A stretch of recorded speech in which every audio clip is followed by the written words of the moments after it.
പ്രവാസികളും financial literacy എന്ന് പറയാനാണ് ഞാൻ കുറച്ചുകൂടി ആഗ്രഹിക്കുന്നത്. അച്ചടക്കത്തിൻ്റെ ആവശ്യമുള്ള ഒരു സദസ്സല്ല ഈ സദസ്സ് എന്ന് എനിക്ക് വ്യക്തമായിട്ടറിയാം. ദേവാപ്രവർത്തകർ എന്നുള്ള നിലക്ക് എല്ലാ നിലക്കും അവർ കാണിക്കുന്ന ജാഗ്രതയും സൂക്ഷ്മതയും അവരുടെ സാമ്പത്തിക കാര്യങ്ങളിലും ഉണ്ട്. അത് ഞങ്ങൾക്കൊക്കെ അനുഭവപ്പെടുന്നതുമാണ്.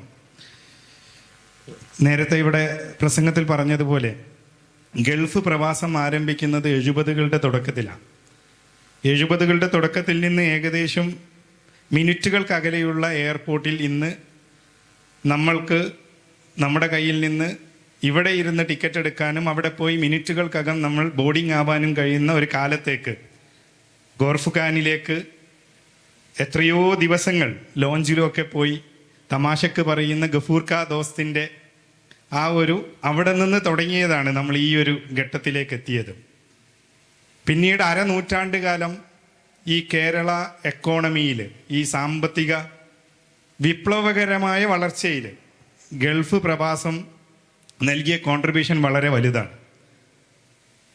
അതുകൊണ്ട് ഒരുപാട് സ്ഥാപനങ്ങൾ, ഒരുപാട് വലിയ വലിയ കാര്യങ്ങൾക്ക് വലിയ പിന്തുണയേകിയ സാമ്പത്തിക കോൺട്രിബ്യൂഷൻ എന്ന് പറയുന്നത് പ്രവാസ ലോകത്താണ് എന്നുള്ളത് സംഘടനയിലെ വിവിധ ഉത്തരവാദിത്തങ്ങൾ നിർവഹിക്കുന്ന ഓരോരുത്തർക്കും നിങ്ങൾക്ക് റിലേറ്റ് ചെയ്യാൻ പറ്റും. അത് നിങ്ങൾക്ക് സാക്ഷ്യപ്പെടുത്താൻ കഴിയും.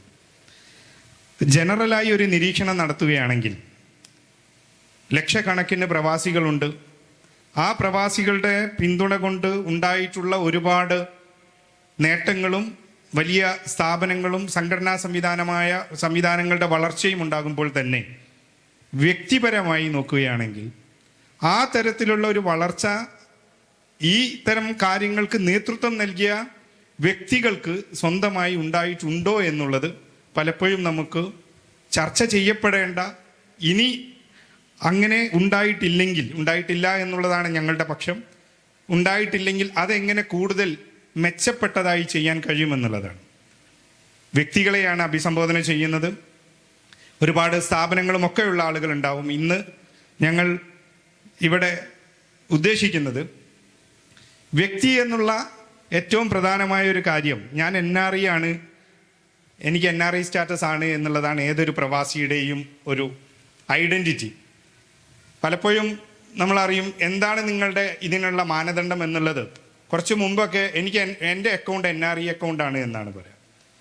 തൻ്റെ അക്കൗണ്ട് NRI അക്കൗണ്ട് ആണ് എന്നുള്ള കാരണം കൊണ്ട് താൻ NRI സ്റ്റാറ്റസ് ആണ് എന്ന് കരുതുന്ന ആളുകളായിരുന്നു മിക്കവരും തന്നെ. അതിൽ നിന്ന് കാലം കുറച്ച് മാറി റെസിഡൻഷ്യൽ സ്റ്റാറ്റസിനെ കുറിച്ച് ഒരു NRIയെ സംബന്ധിച്ചിടത്തോളം ഇന്ത്യയിൽ പ്രധാനമായും ഏറ്റവും പ്രധാനമായി അവർക്ക് നടപ്പാക്കേണ്ട, അല്ലെങ്കിൽ അവരുടെ മേൽ നടപ്പായിക്കൊണ്ടിരിക്കുന്ന നിയമം എന്ന് പറയുന്നത് ഇൻകം ടാക്സ് നിയമമാണ്. ഇൻകം ടാക്സ് നിയമത്തിലാണ് തൻ്റെ NRI സ്റ്റാറ്റസിലുള്ള NRI എന്നുള്ള ക്രൈറ്റീരിയ നടപ്പാകുന്നതും അതിനെക്കുറിച്ചിട്ടുള്ള എല്ലാ കാര്യങ്ങളും ഇൻകം ടാക്സിലാണ്. ഇൻകം ടാക്സിൽ വളരെ കൃത്യമായിട്ട് പറയുന്നുണ്ട്, നിങ്ങൾ NRI ആണോ എന്നുള്ളതിന് വളരെ വളരെ കൃത്യമായ ഡെഫിനിഷൻസും കണ്ടീഷൻസും വരുന്നുണ്ട്. അതിലേറ്റവും പ്രധാനം, നിങ്ങൾ ഇന്ത്യയിൽ 181 ദിവസത്തിൽ കൂടുതലുണ്ടോ, നിങ്ങൾ ആ വർഷം നിങ്ങളുടെ NRI സ്റ്റാറ്റസ് ഇല്ലാതെയാവുന്നുണ്ട്. നിങ്ങൾ ഇന്ത്യയിൽ 181 ദിവസത്തിലധികം ഇവിടെ ഉണ്ടെങ്കിൽ, ഒരു വർഷം എന്ന് പറയുന്നത് ഒരു സാമ്പത്തിക വർഷം അഥവാ ഏപ്രിൽ 1 തുടങ്ങി മാർച്ച് 31 അവസാനിക്കുന്ന ഒരു സാമ്പത്തിക വർഷത്തിൽ നിങ്ങൾ ഇന്ത്യക്കുള്ളിൽ, നിങ്ങളുടെ നാട്ടിലാവണമെന്നൊന്നുമില്ല, നിങ്ങൾക്ക് ഇന്ത്യക്കുള്ളിൽ 181 ദിവസത്തിൽ അഥവാ 182 ദിവസമുണ്ടെങ്കിൽ ആ സാമ്പത്തിക വർഷത്തിലെ നിങ്ങളുടെ സ്റ്റാറ്റസ് ഞങ്ങളെപ്പോലെ റെസിഡൻറ്റ് ഇന്ത്യനാണ്. ഇന്ത്യൻ റെസിഡൻ്റ് ആയ ഒരാൾ എന്തൊക്കെയാണോ അയാളുടെ സാമ്പത്തിക കാര്യങ്ങളിൽ ഇന്ത്യ ഗവൺമെൻറ്റുമായി ഇൻകം ടാക്സുമായി ബന്ധപ്പെട്ട കാര്യങ്ങൾ ചെയ്യേണ്ടത്, അതവർക്ക് കൃത്യമായി ചെയ്യാനുള്ള, കഴിഞ്ഞ വർഷം അയാൾ NRI ആയിരുന്നു, അടുത്ത വർഷം അയാൾ NRI ആണ്, പക്ഷേ ഈ വർഷം അയാൾ NRI അല്ല. ജനറലി പറയുകയാണെങ്കിൽ നിങ്ങളൊക്കെ അവിടെ എംപ്ലോയ്മെൻറ്റിനോ ബിസിനസ്സിനോ ആയിട്ടുള്ള ആളുകളാണ്. നിങ്ങൾ ഓരോരുത്തരും നിങ്ങളുടെ യാത്ര, ഇപ്പം ജൂലൈ ഓഗസ്റ്റ് മാസത്തിലാണല്ലോ വെക്കേഷൻ, അത് കഴിഞ്ഞ് ഇടയ്ക്കിടയ്ക്ക് വരുന്നൊരു രീതി ഇപ്പോഴുണ്ട്. നിങ്ങൾ ആദ്യം കാണേണ്ടതും, നിങ്ങൾക്ക് 181 ദിവസത്തിൽ കൂടുതൽ ഇന്ത്യയിലേക്ക് നിൽക്കുമ്പോൾ നിങ്ങളുടെ ഇൻകം ടാക്സിലെ കാര്യങ്ങളിൽ എങ്ങനെയാണ് നിങ്ങളെ അത് ബാധിക്കുക എന്നുള്ളത് ഓരോരുത്തരും വളരെ കൃത്യമായി മനസ്സിലാക്കണം. NRE അക്കൗണ്ടിലുള്ള പണം, അല്ലെങ്കിൽ നിങ്ങൾക്ക് വിദേശത്തുള്ള ആദായങ്ങൾ, ഇതെല്ലാം ഒരു ഇന്ത്യൻ സിറ്റിസണ് അല്ലെങ്കിൽ ഒരു ഇന്ത്യൻ റെസിഡൻറ്റിന് ഗ്ലോബൽ ഇൻകം ടാക്സബിൾ ആണ്. ഇവിടെയുള്ള ഒരു ഇന്ത്യൻ റെസിഡൻ്റായ 182 ദിവസം ഇന്ത്യയിലുള്ള ഒരാൾക്ക്, അയാൾ ഈ ലോകത്ത് എവിടെ നിന്ന് സമ്പാദിക്കുന്നതാണെങ്കിലും, അയാൾക്ക് ഈ ലോകത്തെ ഏത് ബിസിനസ്സിൽ നിന്ന് ഏത് രാജ്യത്തായാലും അയാൾക്ക് ലഭിക്കുന്ന സമ്പത്തിൻ്റെ ആദായം ഇന്ത്യയിൽ ടാക്സബിൾ ആണ്. അവിടെയാണ് ഈ 181 എന്ന് പറയുന്ന പരിമിതിയുള്ളത്. 182 വരുമ്പോൾ ഉണ്ടാകുന്ന പ്രതിസന്ധി ഉണ്ടാകുന്നത്. അതിൻ്റെ താഴെ ഈ അതിൻ്റെ താഴെ ഈ 2 റെസിഡൻഷ്യൽ സ്റ്റാറ്റസ് പറയുന്നുണ്ട്. 182 ദിവസം ഒരാൾ ഇന്ത്യയിലുണ്ട് എങ്കിൽ അയാൾക്ക് കൺസിഡർ ചെയ്യാവുന്ന രണ്ടാമത്തെ ഓപ്ഷൻ, അയാൾ ഇന്ത്യയിൽ 60 ദിവസത്തിൽ കുറവ് ഇന്ത്യയിൽ ഉണ്ടാവുകയും അതിന് തൊട്ട് മുമ്പേയുള്ള 4 വർഷങ്ങളിൽ 365 ദിവസങ്ങൾക്ക് കുറവ് അല്ലെങ്കിൽ 365 അധികരിക്കാത്ത ദിവസങ്ങൾ ഇന്ത്യയിലാവുകയും ചെയ്താൽ അവിടെ വരുന്ന ഒരു റെസിഡൻഷ്യൽ സ്റ്റാറ്റസ് ഉണ്ട്. അത് ഡീറ്റെയിൽ ആയിട്ട് നിങ്ങൾ ടെക്നിക്കലി പോവേണ്ട. നിങ്ങളെ സംബന്ധിച്ചിടത്തോളം നിങ്ങൾ പരമാവധി 181 എന്നുള്ളതിൽ സ്റ്റിക്ക് ഓൺ ചെയ്യുക. 181 നിങ്ങൾക്ക് ഏതെങ്കിലും വർഷത്തിൽ നിങ്ങൾക്ക് അങ്ങനെ ഒരു 182 185 കൂടിയാൽ പിന്നെ വരുന്ന കണ്ടീഷൻസ് ആണ് ഈ പറഞ്ഞ റെസിഡന്റ് ഇന്ത്യൻ എന്ന് പറയുന്നതിലെ 2 അഡീഷണൽ കണ്ടീഷൻസ് ആണ്. അത് സാമ്പത്തിക രംഗത്തുള്ള ആളുകൾക്ക് പെട്ടെന്ന് മനസ്സിലാവും. ഈ അഡീഷണൽ കണ്ടീഷനിൽ ഏതെങ്കിലും അവസാന 10 വർഷത്തിൽ 2 വർഷം അയാൾ റെസിഡന്റ് ആവുക, ഈ അവസാന 10 വർഷത്തിലെ ആദ്യ 7 വർഷത്തിൽ 730 ദിവസം അയാൾ ഇന്ത്യയിലുണ്ടെങ്കിൽ അയാൾ റെസിഡന്റ് ആണ് എന്നുള്ളത്. അപ്പോൾ അതിൽ ആകെ നിങ്ങൾ മനസ്സിലാക്കേണ്ടത് 182 മേലേക്ക് നിങ്ങൾ ഇന്ത്യയിൽ താമസിക്കുന്നുണ്ടെങ്കിൽ നിങ്ങളുടെ ഫിനാൻസ് കൺസൾട്ടന്റുമായി, നിങ്ങളുടെ ഓഡിറ്ററുമായി സംസാരിച്ച് നിങ്ങൾ ഈ പറയുന്ന സെക്കൻഡ് ഓപ്ഷനിൽ resident but not ordinary resident RBNOR എന്ന് വിളിക്കുന്ന ആ കാറ്റഗറിയിൽ നിങ്ങൾക്ക് അതിൻ്റെ എക്സംഷൻ കിട്ടുമോ എന്നുള്ളതാണ്. ഒന്നാമത്തെ കണ്ടീഷൻ നിങ്ങൾ നേരത്തെ പറഞ്ഞ 182 എന്നുള്ളതിൽ ചെയ്യുക. ഒരാൾ ആദ്യമായിട്ട് ഗൾഫിലേക്ക് പോകുന്നു, പ്രത്യേകിച്ച് സർവീസിൽ നിന്ന് ലീവ് എടുത്തു പോകുന്നു, പുതിയ ബിസിനസ് സ്ഥാപിക്കാൻ വേണ്ടി പോകുന്നു, അങ്ങനെ സർവീസിൽ നിന്ന് അല്ലെങ്കിൽ ഒരു എംപ്ലോയ്മെന്റിന് പോവുകയാണെങ്കിൽ ഒരൊറ്റ കണ്ടീഷനേ ഉള്ളൂ, 182 എന്നുള്ളത്. ജനറലി പറയുകയാണെങ്കിൽ നിങ്ങൾ 182 ദിവസം നിങ്ങൾ ഇന്ത്യയിൽ താമസിക്കുന്നതിൻ്റെ പരമാവധി ഡേയ്സ് എന്ന് പറയുന്നത് 182 ആണ്. രാത്രി 12:01 ആദ്യ 1 മിനിറ്റ് ആകും. ആ ദിവസം അർദ്ധരാത്രി 11:59 ആകുമ്പോൾ ആ ദിവസമാവുമെന്നുള്ള രീതിയിലാണ് നമ്മുടെ പാസ്പോർട്ടിൽ അടിക്കുന്ന എമിഗ്രേഷൻ്റെ സീലുകളാണ് അതിന് കണക്കാക്കുക.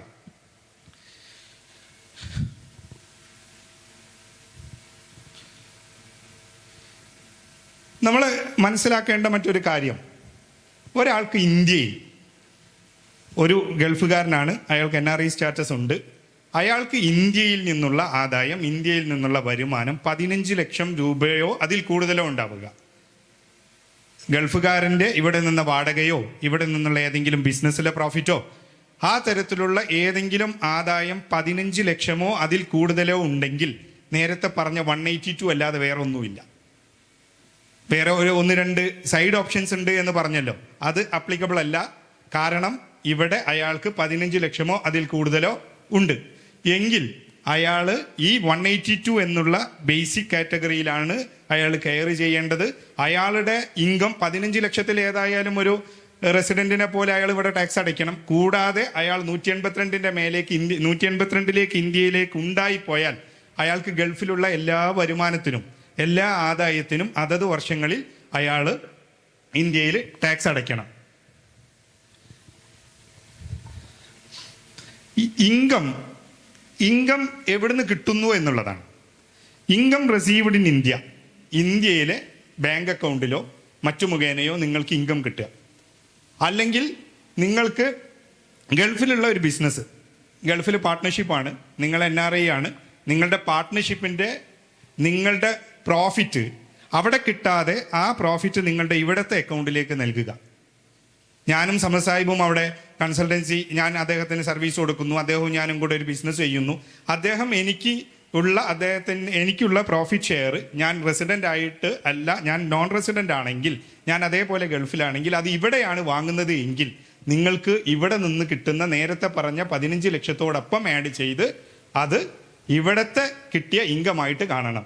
അതേ സമയത്ത് ചെയ്യേണ്ടത് നിങ്ങൾക്ക് അവിടെയുള്ള ഇൻകം അവിടുത്തെ ബാങ്കിലേക്ക് വന്ന് അവിടുത്തെ ബാങ്കിൽ നിന്നോ അല്ലെങ്കിൽ അവിടെ സ്വീകരിച്ചിട്ട് ഇന്ത്യയിലേക്ക് അയക്കുന്നതാണ് അതിനുള്ള ഓപ്ഷൻ. നിങ്ങൾക്ക് നേരിട്ട് ഇങ്ങോട്ട് വാങ്ങുക എന്നുള്ളത് ഇൻകം റിസീവ്ഡ് ഇൻ ഇന്ത്യ, അത് ഇന്ത്യയിൽ ടാക്സബിൾ ആണ്.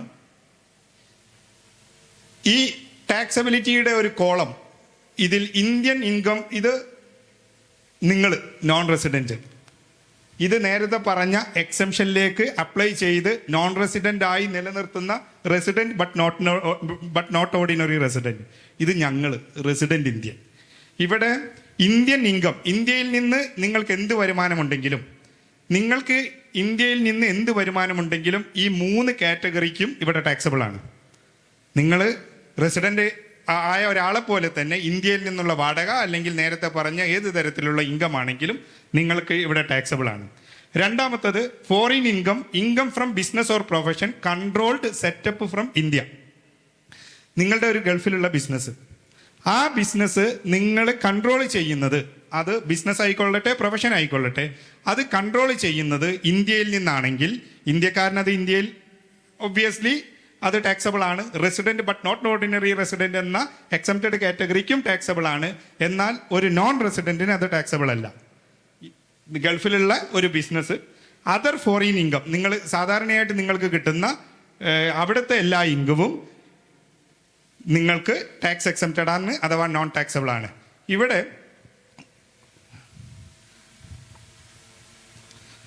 ഇവിടെ ഇൻകം ടാക്സ് നിയമപ്രകാരം നിങ്ങൾക്ക് റെസിഡൻഷ്യൽ സ്റ്റാറ്റസ് കംപ്ലീറ്റ് ചെയ്യുക.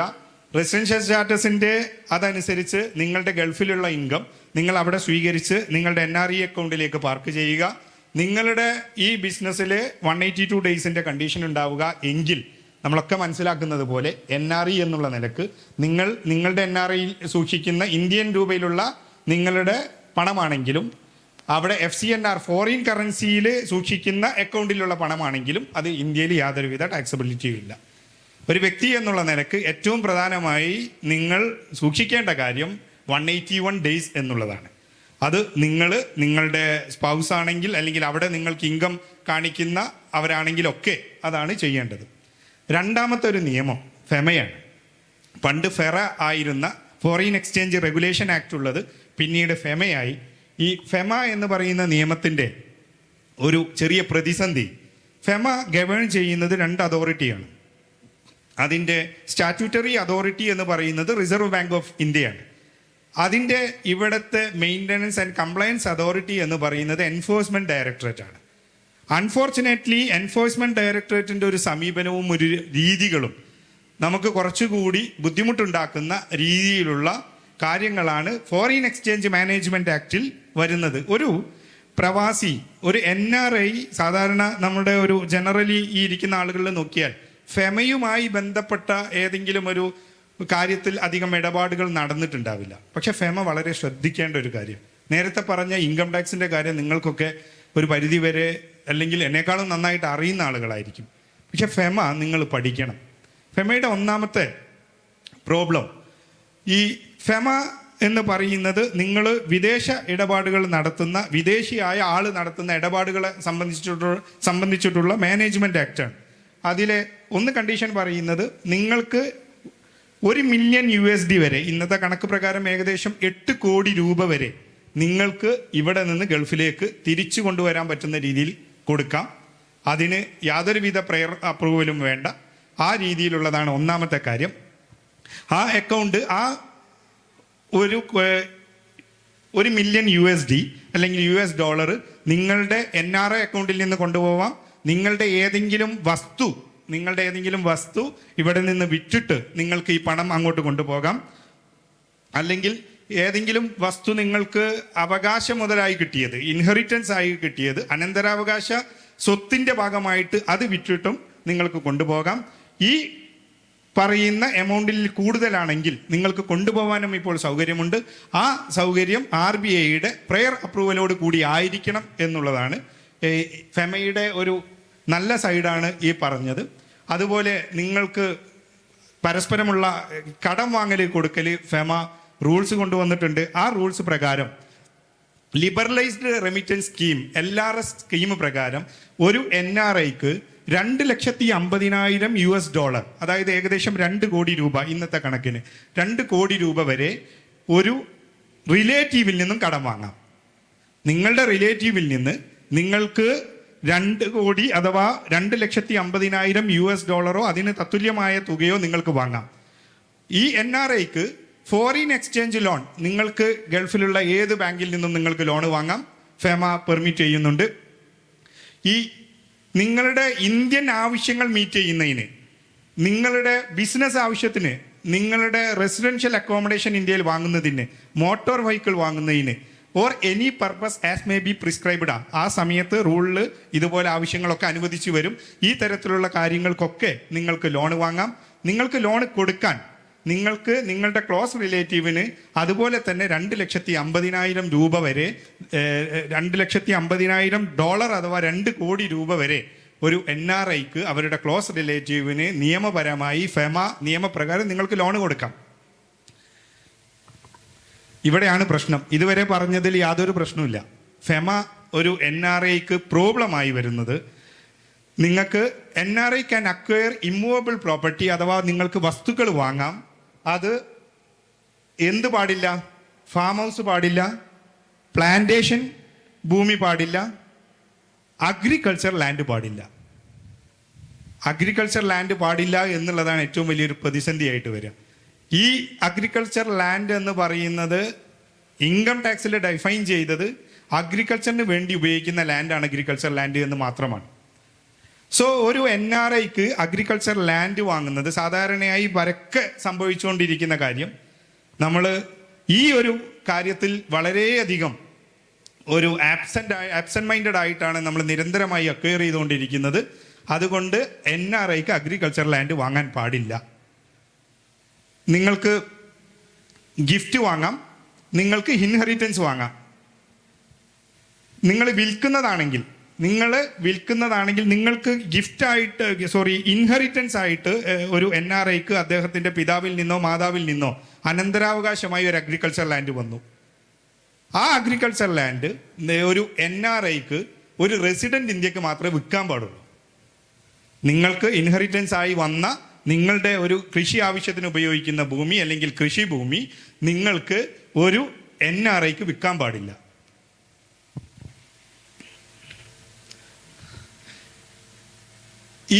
ഇതുകൊണ്ട് എന്താ സംഭവിക്കുക എന്നുള്ളതാണ് അടുത്ത പ്രശ്നം.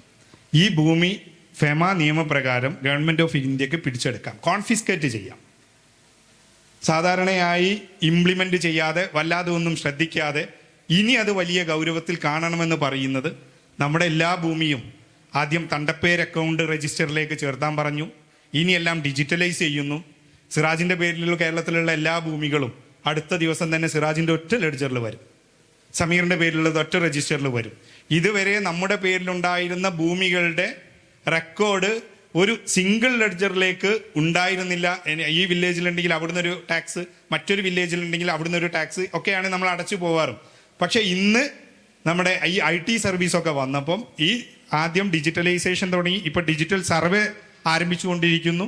സോ ഏതെങ്കിലും NRIയുടെ കയ്യിൽ ആ NRI സ്റ്റാറ്റസ് ഉണ്ടെങ്കിൽ ആ NRIക്ക് അദ്ദേഹത്തിൻ്റെ പേരിലുള്ള അഗ്രികൾച്ചർ ലാൻഡ് വാങ്ങിയതാണെങ്കിൽ അവർക്ക് പ്രശ്നമാണ്, വിറ്റതാണെങ്കിലും പ്രശ്നമാണ്. അതൊരു NRIക്ക്, കാരണം 2 NRI കൊടുക്കുന്ന ഒരു സാഹചര്യം, ഒരു NRI അവർക്ക് കിട്ടിയ അനന്തരാവകാശ അഗ്രികൾച്ചർ ലാൻഡ് മറ്റൊരു NRIക്ക് വിൽക്കുന്നു. വാങ്ങിയ NRIക്കും പ്രോബ്ലമാണ്, വിറ്റ NRIക്കും പ്രോബ്ലമാണ്. അതുകൊണ്ട് ലാൻഡാണ് ഈ വളരെ പ്രധാനമായിട്ട് ഈ പറയുന്ന അഗ്രികൾച്ചർ ലാൻഡ് വാങ്ങുന്നിടത്ത് നിങ്ങൾ നന്നായി ശ്രദ്ധിക്കണം എന്നുള്ളതാണ് പറയാനുള്ളത്. പിന്നെ ഇതിനുള്ള ഏതെങ്കിലും വലിയ രീതിയിലുള്ള ഒരു അഗ്രികൾച്ചർ പ്രോജക്റ്റ് കൊണ്ടുവരുന്നു, ആ തരത്തിലാണെങ്കിൽ RBIയിൽ നിന്ന് പെർമിഷൻ കിട്ടുന്ന ഒരു മെത്തേഡ് ഉണ്ട്. പക്ഷേ ഇൻഡിവിജ്വൽ നമ്മുടെ ഒരു ആവശ്യത്തിന് വേണ്ടി വാങ്ങുന്ന ഭൂമിയിൽ അഗ്രികൾച്ചർ ലാൻഡ് ഉണ്ടെങ്കിൽ കെയർ ചെയ്യണമെന്നാണ് പറയുന്നത്. ഇൻകം ടാക്സും ഫെമയും കഴിഞ്ഞാൽ നമ്മുടെ ജനറൽ NRIയുടെ ഒരു ഡെയിലി ലൈഫിൽ വരുന്ന 1-2 കാര്യങ്ങൾ. ഒന്ന് ആധാറാണ്. NRIക്ക് ആധാർ എടുക്കണോ എന്നുള്ളതാണ്. ഞങ്ങളുടെയൊക്കെ അറിവിൽ ഒരുപാട് NRIക്ക് ആധാറുണ്ട്, ആധാർ എടുക്കുന്നുണ്ട്. പക്ഷെ NRIക്ക് ആധാർ എടുക്കേണ്ടതില്ല എന്നുള്ളതാണ് നിയമം. ഈ ആധാർ ആരെങ്കിലും എടുത്തിട്ടുണ്ടെങ്കിൽ അതിന് പ്രൊഹിബിഷനൊന്നും പറയുന്നില്ല. രണ്ടാമത്തെ കാര്യം, NRIക്ക് ആധാർ എടുത്തവരോടൊക്കെ പറഞ്ഞു ആധാർ പാനുമായിട്ട് ലിങ്ക് ചെയ്യണം, അല്ലെങ്കിൽ പാൻ ഇനാക്റ്റീവ് ആക്കുമെന്ന് പറഞ്ഞിട്ടുണ്ട്. അതിൻ്റെ സമയവും കഴിഞ്ഞു. നമ്മുടെ കയ്യിലുള്ള എല്ലാ പെർമനൻ്റ് അക്കൗണ്ട് നമ്പർ അഥവാ പാന് ആധാറുമായി ലിങ്ക് ചെയ്യണമെന്ന് പറഞ്ഞു. NRIക്ക് ഇതിലൊരു പ്രാക്ടിക്കൽ ഡിഫിക്കൽട്ടി വരുന്നത്, നേരത്തെ പറഞ്ഞ 15 ലക്ഷത്തിൽ അല്ലെങ്കിൽ ഇവിടെ ഇന്ത്യയിൽ ആദായം കിട്ടുന്ന ഒരു NRI, ആ NRIയെ സംബന്ധിച്ചിടത്തോളം അദ്ദേഹം ടാക്സ് റിട്ടേൺ ഫയൽ ചെയ്യും. ടാക്സ് റിട്ടേൺ ഫയൽ ചെയ്യുമ്പോൾ കൃത്യമായി ആ റിട്ടേണിൽ ചോദിക്കുന്നുണ്ട് എത്ര ദിവസം ഇന്ത്യയിൽ ഉണ്ടായിരുന്നു എന്നുള്ള, നേരത്തെ ഫസ്റ്റ് പറഞ്ഞ റെസിഡൻഷ്യൽ സ്റ്റാറ്റസ് പറയുന്നുണ്ട്. അപ്പം അവിടെ ഈ പാനുമായി ബന്ധപ്പെട്ട കാര്യത്തിൽ NRI എന്നുള്ള സ്റ്റാറ്റസ് കൃത്യമായി മുമ്പേ പാൻ എടുത്തവരുണ്ടാവും, ആധാർ വരുന്നതിന് മുമ്പേ പാൻ എടുത്തവരുണ്ടാവും. ഇപ്പോൾ ഈ പറയുന്ന ആധാറും പാനുമായി ലിങ്ക് ചെയ്യുന്ന നിയമം നിലനിൽക്കുന്ന സമയത്ത് നമ്മൾ പാൻ എടുത്തവരുണ്ടാവും, നമ്മൾ ലിങ്ക് ചെയ്യാത്തവരുണ്ടാകും, ലിങ്ക് ചെയ്തവരുണ്ടാവാം. പക്ഷെ നിങ്ങളുടെ ഇൻകം ടാക്സ് റിട്ടേൺ നിങ്ങൾ ഫയൽ ചെയ്യുമ്പോൾ, സ്വന്തമായി ഇൻകം ടാക്സ് റിട്ടേൺ വളരെ എളുപ്പത്തിൽ ഫയൽ ചെയ്യാവുന്ന ഒരു കാലത്ത് നിങ്ങളുടെ റെസിഡൻഷ്യൽ സ്റ്റാറ്റസ് NRI ആണ് എന്നുള്ളത് എല്ലാ വർഷത്തെയും ഇൻകം ടാക്സ് റിട്ടേണിൽ അങ്ങനെ തന്നെ കാണിച്ചിരിക്കേണ്ടത് എന്നുള്ളത് വളരെയധികം ശ്രദ്ധിക്കണം എന്നുള്ളതാണ് ഈ പോയിന്റ് കൊണ്ട് ഉദ്ദേശിക്കുന്നത്. രണ്ടാമത്തെ അടുത്തൊരു കാര്യം, TDS, TCS and refund. TDS എന്ന് പറയുന്നത് ഇന്ത്യയിലെ ഒരു ടാക്സ് കളക്ഷൻ സിസ്റ്റത്തിൽ ഗവൺമെൻറ് കൊണ്ടുവന്ന സ്കീമാണ് TDS. ആ മെത്തേഡ് അനുസരിച്ചിട്ടാണ് ഒരാൾ മറ്റൊരാൾക്ക് പണം കൊടുക്കുമ്പോൾ ആ പണം കിട്ടുന്ന ആൾ ഭാവിയിൽ ടാക്സ് അടയ്ക്കുന്നതിന് ഇപ്പോൾ തന്നെ കിട്ടുന്ന സമയത്ത് തരുന്ന ആളോട് പറയുകയാണ് അയാൾക്ക് കൊടുക്കുന്ന എമൗണ്ടിൽ നിന്ന് കുറച്ച് നിങ്ങൾ ഗവൺമെൻറ്റിലേക്ക് അടയ്ക്കുക എന്നുള്ളത്. നിങ്ങൾക്ക് ഒരുപാട് സമയത്ത് TDSൻ്റെ കാര്യങ്ങളുണ്ടാവും. ഇപ്പോൾ പ്രോപ്പർട്ടി സെയിലിൻ്റെ കാര്യത്തിൽ നിങ്ങളോട് ഭൂമി വാങ്ങിയ ആൾ നിങ്ങൾക്ക് തരാനുള്ള പണത്തിൽ നിന്ന് 1% അവർ TDS പിടിച്ച് അടച്ചിട്ടുണ്ടാവും. ചിലപ്പോൾ അത് വലിയ തുകയായിരിക്കും. 2,50,000 രൂപയിൽ മേലെ ഉണ്ടെങ്കിൽ generally income tax return file ചെയ്യാനാണ് അഡ്വൈസ്. സോ അതുകൊണ്ട് ആ സമയത്ത് നിങ്ങൾക്ക് TDS റിട്ടേണോ TCS റിട്ടേണോ ഉണ്ടെങ്കിൽ അത് റീഫണ്ട് വാങ്ങണം. പൊതുവേ നമ്മുടെ ഒരു ധാരണ, നമ്മളൊന്നും ഇൻകം ടാക്സുമായിട്ട് ഡിപ്പാർട്ട്മെൻറ്റുമായിട്ട് ബന്ധപ്പെടേണ്ട എന്നുള്ള, നമ്മൾ എന്തൊക്കെ തീരുമാനിച്ചാലും നമ്മൾ എന്താണ് എന്നുള്ളത് അവരുടെ തൊട്ടടുത്തുള്ള കമ്പ്യൂട്ടറിൽ വളരെ കൃത്യമായിട്ട് നിരന്തരം അപ്ഡേറ്റ് ചെയ്തുകൊണ്ടിരിക്കുന്നുണ്ട്. അത് സബ് രജിസ്ട്രാർ ഓഫീസിൽ നിന്നുണ്ട്, നിങ്ങൾ വാങ്ങുന്ന വാഹനത്തിൻ്റെ ഷോറൂമുകളിൽ നിന്നുണ്ട്, നിങ്ങളുടെ ക്രെഡിറ്റ് കാർഡിൽ നിന്നുണ്ട്, നിങ്ങളുടെ ഡെബിറ്റ് കാർഡിൽ നിന്നുണ്ട്. അതുകൊണ്ട് നമ്മുടെ ഈ പറയുന്ന ഇന്ത്യയിലെ ഇന്നത്തെ ഇൻകം ടാക്സ് നിയമവുമായി ബന്ധപ്പെട്ടിട്ടുള്ള ഈ ഇൻഫർമേഷൻ ടെക്നോളജിയുടെ സപ്പോർട്ടോടുകൂടി നമ്മൾ എന്തൊക്കെ മറച്ചു വെച്ചാലും ആ മറച്ചു വെച്ചത് ഞാനും എൻ്റെ തൊട്ടടുത്തുള്ള ഫിസിക്കലി മറച്ചു വെക്കാനേ പറ്റുള്ളൂ. കാരണം ഇൻകം ടാക്സ് അത് കൃത്യമായിട്ട് അറിയും. അതുകൊണ്ട് ഒരു ഇൻകം ടാക്സ് റിട്ടേൺ ഇപ്പോൾ കേരളത്തിൽ അല്ലെങ്കിൽ മലപ്പുറത്ത് ഒരു 1,000-1,500 രൂപ കൊടുത്ത ഒരു ഇൻകം ടാക്സ് റിട്ടേൺ ഫയൽ ചെയ്യാൻ പറ്റും. നിങ്ങൾക്ക് അതിൻ്റെ മേലെ തുക നിങ്ങൾക്ക് റീഫണ്ട് ഉണ്ടെങ്കിൽ നിങ്ങൾ ഇൻകം ടാക്സ് റിട്ടേൺ ഫയൽ ചെയ്യണം. ഇനി റീഫണ്ട് ഇല്ലെങ്കിൽ പോലും ഇപ്പോൾ ഷെങ്കൻ വിസക്ക് ഇൻകം ടാക്സ് റിട്ടേണിൻ്റെ 3 വർഷത്തെ കോപ്പി ഹാജരാക്കണം, അല്ലെങ്കിൽ 2 വർഷത്തെ ഹാജരാക്കണം. അതുപോലെ ഏറ്റവും പ്രധാനമായിട്ടുള്ളൊരു കാര്യം ഞാൻ പറയാൻ ഉദ്ദേശിക്കുന്നുണ്ട്, നിങ്ങളുടെ ക്യാഷ് വിഡ്രോവലാണ് അക്കൗണ്ടിൽ നിന്നുള്ള അതിൻ്റെ TDSൻ്റെ റേറ്റിൽ നിങ്ങൾക്ക് 3 വർഷത്തെ ഇൻകം ടാക്സ് റിട്ടേൺ ഉണ്ടെങ്കിൽ അതിൽ മാറ്റങ്ങളുണ്ട്. അതുകൊണ്ട് ഈ പറയുന്ന പ്രവാസിയാണ്, നിങ്ങൾക്ക് ഇന്ത്യയിൽ ഇൻകം ഉണ്ട്, ആ ഇൻകം TDS പിടിക്കുന്നുണ്ട്, ടാക്സ് ഡിപ്പാർട്ട്മെൻറ്റുമായിട്ട് ഒരു ബന്ധം അങ്ങ് തുടങ്ങണ്ട എന്നുള്ള പേരിൽ നിങ്ങൾ ആരും തന്നെ റിട്ടേൺ ഫയൽ ചെയ്യാതെ മാറ്റി നിർത്തേണ്ട. 2 മാസം കൊണ്ട് നിങ്ങളുടെ ബാങ്ക് അക്കൗണ്ടിലേക്ക് എത്ര ചെറുതാണെങ്കിലും വലുതാണെങ്കിലും റീഫണ്ട് വരും. അത് കൃത്യമായിട്ട് നിങ്ങൾ ഇൻകം ടാക്സ് റിട്ടേൺ ഫയൽ ചെയ്യുകയും അതുപോലെ നിങ്ങൾ ആ റീഫണ്ട് വാങ്ങുകയും ചെയ്യുക എന്നുള്ളതാണ്. Tax consequences on undisclosed income നമ്മുടെ വലിയൊരു പ്രശ്നം. നമ്മൾ സാധാരണയായിട്ട് ഇടപാടുകൾ നടത്തുന്നതിൽ ഒരു വലിയ പെർസെൻറ്റേജ്, ഇപ്പോൾ ഒരുപാടുണ്ടോ എന്ന് ചോദിച്ചാൽ ഒരുപാടില്ല, പക്ഷേ ഒരുപാടുണ്ടായിരുന്നു, ഇപ്പോഴും നടക്കുന്നുണ്ട്, റിയൽ എസ്റ്റേറ്റ് ഇടപാടുകളാണ്. റിയൽ എസ്റ്റേറ്റ് ഇടപാടുകളിൽ ഇപ്പോഴും ഒരു മെജോറിറ്റി പോർഷൻ അൺഅക്കൗണ്ടഡ് മണിയാണ്. അൺഅക്കൗണ്ടഡ് മണിയായിട്ട് അങ്ങനെ നമ്മുടെ കൈകളിലേക്ക് വരുന്ന വലിയൊരു തുകയുണ്ട്. രണ്ടാമതായി ഗൾഫുകാർ ഈ പണം ഔദ്യോഗിക ബാങ്കിങ് ചാനലിലൂടെ അല്ലാതെ നിങ്ങളുടെ നാട്ടിലേക്ക് എത്തുന്ന പണം, ഈ 2 പണത്തിൻ്റെയും ഒരു പ്രശ്നം നമുക്കവിടെ എക്സ്പ്ലെയിൻ ചെയ്യാൻ കഴിയില്ല. നമുക്ക് ഗൾഫിൽ നിന്നുള്ള പണമാണെങ്കിൽ ആ ഗൾഫിൽ നിന്നുള്ള പണം ഇങ്ങോട്ട് എത്തിക്കുന്നതിന് ഇവിടെ നോംസ് ഉണ്ട്, റൂൾസ് ഉണ്ട്. അതല്ലാതെ എത്തുന്ന നിങ്ങളുടെ കൈകളിലുള്ള പണം ഉണ്ടല്ലോ, നിങ്ങളുടെ കൈകളിലുള്ള അൺഅക്കൗണ്ടഡ് പണത്തിന് നിങ്ങളുടെ കയ്യിൽ ഓരോരുത്തരുടെയും കയ്യിൽ അങ്ങനെ ഒരു പണം ഉണ്ടാവാം, ഉണ്ടെങ്കിൽ ആ പണത്തിൻ്റെ പ്രശ്നം തീർക്കാൻ നിങ്ങളുടെ കയ്യിലുള്ള പണം മതിയാവില്ല. നിങ്ങളുടെ സാധാരണ ഇൻകം ടാക്സ് എന്ന് പറയുന്നത് കിട്ടിയതിൽ നിന്ന് കൊടുക്കുക എന്നുള്ളതല്ലേ. ഈ അൺഡിസ്ക്ലോസ്ഡ് അല്ലെങ്കിൽ ആ പറയുന്ന തുകക്ക് ആ പറയുന്നത് മതിയാവില്ല. സാങ്കേതികമായിട്ട് പറയുകയാണെങ്കിൽ ടാക്സ് 65% അല്ലെങ്കിൽ 82% വരെ ആ പണത്തിൽ നിന്ന് അടയ്ക്കാം. പിന്നെ ഒരു പെനാൽറ്റി പ്രൊവിഷൻ ഉണ്ട്.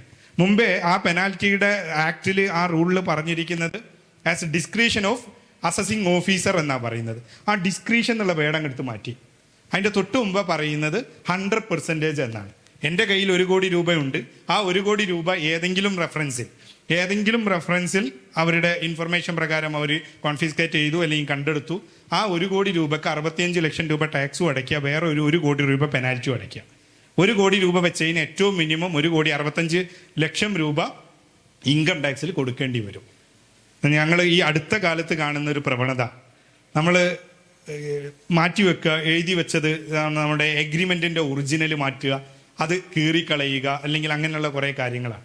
അതോടൊപ്പം നമ്മൾ എല്ലാവർക്കും ഉണ്ടാവും അക്കൗണ്ടന്റുമാർ, എല്ലാവരുടെ ഓഫീസിലും അക്കൗണ്ടിങ് സംവിധാനങ്ങൾ ഉണ്ടാവും.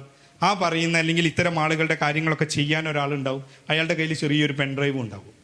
ഇപ്പം ഈ പെൻഡ്രൈവിൻ്റെ ഒരു അപകടം ഇങ്ങനെ നടന്നുകൊണ്ടിരിക്കുന്ന കാലമാണ്.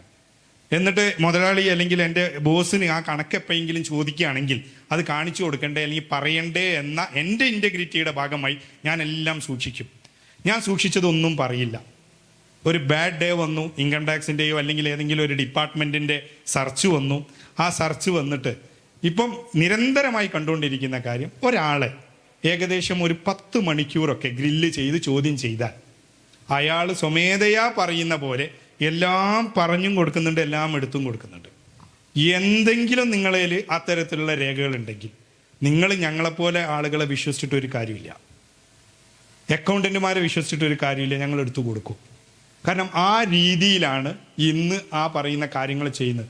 IT-യുടെ ഭാഗമായിട്ട് ഒരുപാട് കാര്യങ്ങളുണ്ട്. സാധാരണയായിട്ടൊരു ഇൻകം ടാക്സ് ഓഫീസർ സ്ഥിരമായിട്ട് ചെയ്യുന്ന, എല്ലാ ഓഫീസർമാരും സ്ഥിരമായിട്ട് ചെയ്യുന്ന, നമ്മുടെ മൊബൈൽ വാങ്ങിയിട്ട് ഈ ഇരിക്കുന്ന ആളുകളുടെ മൊബൈലിലൊക്കെ എടുത്തിട്ട് നിങ്ങൾ ആ വാട്സപ്പിലെ സെർച്ച് എടുത്തിട്ട് ക്യാഷ് എന്നൊന്ന് അടിക്കുക. വേറെ ഒന്ന് അടിക്കുകയാണ്, CASH ക്യാഷ്. ആ ക്യാഷ് അടിച്ചാൽ നിങ്ങൾ കമ്മ്യൂണിക്കേറ്റ് ചെയ്ത ക്യാഷിൻ്റെ ട്രാൻസാക്ഷൻസ് കംപ്ലീറ്റ് വരുമല്ലോ, ഒരു സെക്കൻഡ് കൊണ്ട് വരുമല്ലോ. എത്രത്തോളം ആളുകൾ ഡിലീറ്റ് ചെയ്തിട്ടുണ്ട്. ഡിലീറ്റ് ചെയ്താൽ സുന്ദരമായി അവരെടുത്തുകൊണ്ട് വരും. അതുകൊണ്ട് മറച്ചു വെച്ചിട്ടോ ഒരാളെ ഏൽപ്പിച്ച് അയാളെ മാറ്റി വെച്ചിട്ടോ ഈ പരിപാടി നടക്കൂല. അതുകൊണ്ട് നേരത്തെ പറഞ്ഞ പോലെ ഈ അൺഡിസ്ക്ലോസ്ഡ് ഇൻകം എന്ന് പറയുന്നത് നിങ്ങൾക്ക് ഡിസ്ക്ലോസ് ചെയ്യാൻ പറ്റുന്നില്ല. നിങ്ങൾ 10 കോടി കയ്യിൽ വെച്ചോ, പ്രോബ്ലം ഒന്നുമില്ല. പക്ഷെ അതിന് സോഴ്സ് ഉണ്ടാവണം, കൃത്യമായ സോഴ്സ് ഉണ്ടാവണം. നിങ്ങൾ ഗൾഫിൽ നിന്ന് അവിടുത്തെ ബാങ്കിൽ നിന്ന് വിഡ്രോ ചെയ്ത് ഇങ്ങോട്ട് എത്തിച്ച പണമാണെങ്കിൽ അവിടുത്തെ ബാങ്കിൻ്റെ ഡീറ്റെയിൽസ് വേണം. അവിടുത്തെ ബാങ്കിലേക്ക് നിങ്ങൾക്ക് എങ്ങനെയാണ് കിട്ടിയത് എന്നുള്ളത് കാണിക്കാൻ നിങ്ങളുടെ സോഴ്സ് വേണം. ഈ രീതിയിൽ ഈ പറയുന്ന കാര്യങ്ങൾ എല്ലാം കൃത്യമായിട്ടില്ലെങ്കിൽ ഞാൻ പറഞ്ഞ നമ്മുടെ കയ്യിലുള്ള പണം മതിയാവില്ല ആ പണം കൊണ്ടുണ്ടായ പ്രശ്നം തീർക്കാൻ. അത് വളരെയധികം ഗൗരവത്തിൽ കാണണം എന്നാണ് ഓരോരുത്തരോടും പറയാനുള്ളത്. നമുക്കൊക്കെ ഉണ്ടാവും എന്നെ പിടിക്കൂല എന്നുള്ളത്. എനിക്കും തോന്നിയിട്ടുണ്ട് എന്നെ പിടിക്കൂല, ഞാൻ അത്ര ബോൾഡാണ്, ഞാൻ ഈ കാര്യങ്ങളൊക്കെ ഉള്ളത്. ഈ എന്നെ അടക്കം പിടിച്ചിട്ടുണ്ട്. ഞാൻ കുറേ ആളുകൾ പിടിക്കപ്പെടുന്നതും ഈ പറയുന്ന കാര്യങ്ങളും കണ്ടിട്ടുണ്ട്. പിന്നെ നമ്മുടെ ഒക്കെ ഒരു വിശ്വാസത്തിൻ്റെ ഒരു ഏകദേശം ഒരു ക്യാരക്ടർ, നമ്മൾ ഒരു ഇൻകം ടാക്സ് ഓഫീസിൽ അല്ലെങ്കിൽ ED ഓഫീസിലൊക്കെ ഉള്ള ഒരു രീതി, നമ്മളെ രാവിലെ നോട്ടീസ് അയച്ച് വിളിപ്പിക്കും, അവിടെ ഇരിക്കാൻ പറയും.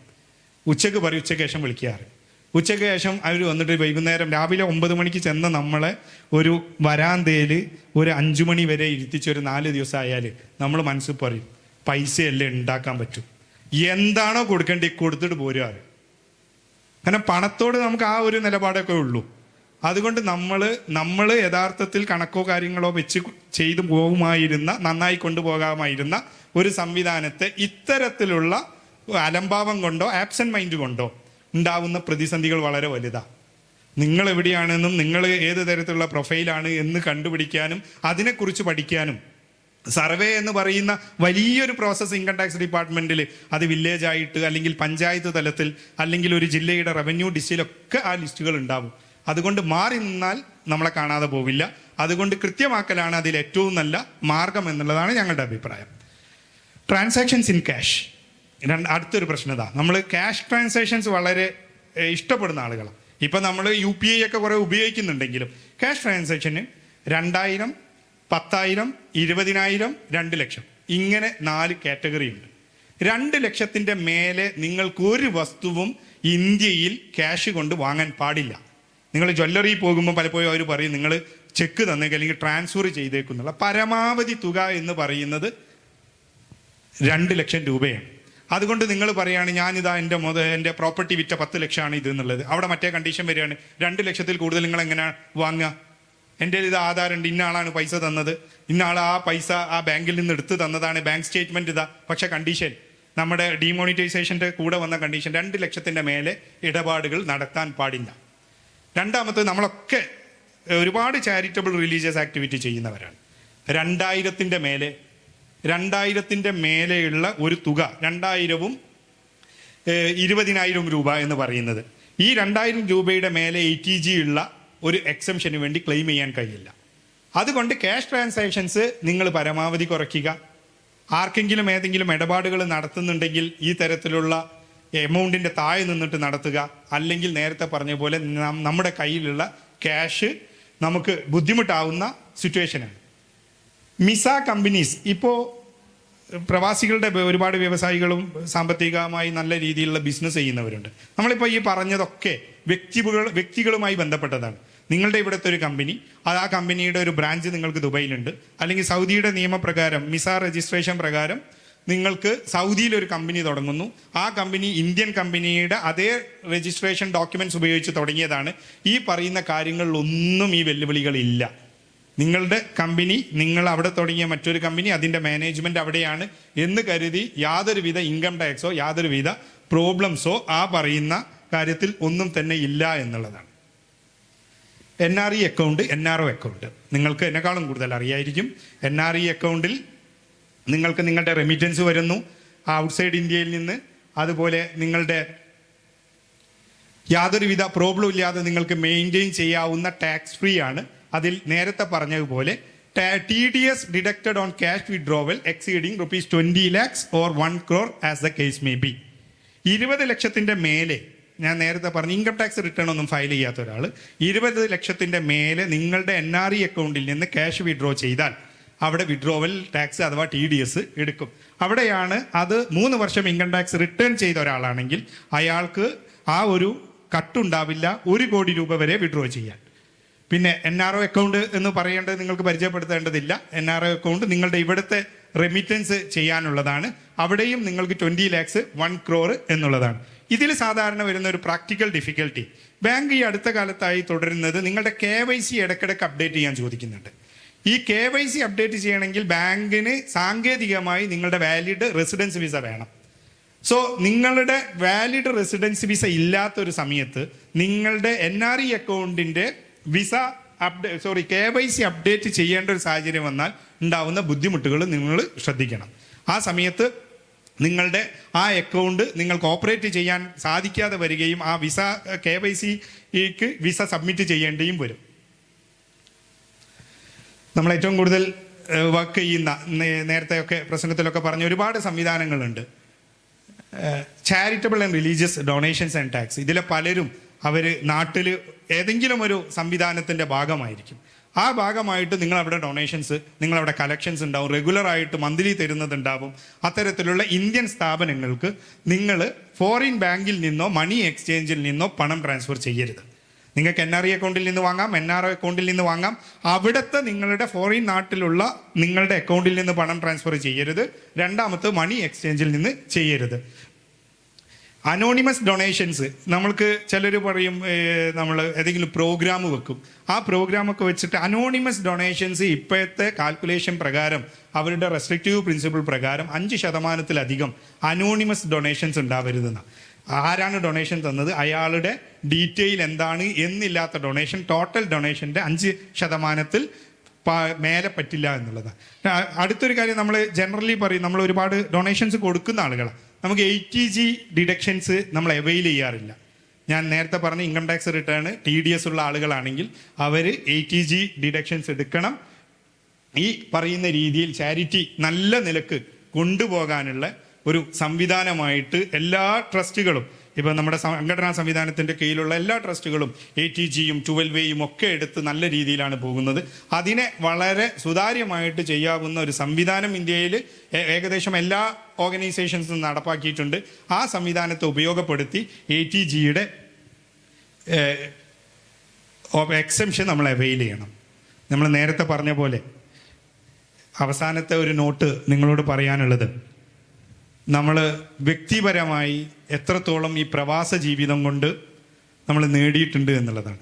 തമാശക്ക് പറയാറുണ്ട്, ഞാൻ ഗൾഫിൽ പോയത് ആധാരവും പണ്ടവും പണയം വെച്ചിട്ടാണ്. അവസാനം ആ ആധാരവും പണ്ടവും പണയം വെച്ചത് എടുക്കാൻ വേണ്ടി മാത്രമാവുന്ന പ്രവാസ ജീവിതമുള്ള എത്രയോ ആളുകളുണ്ട്.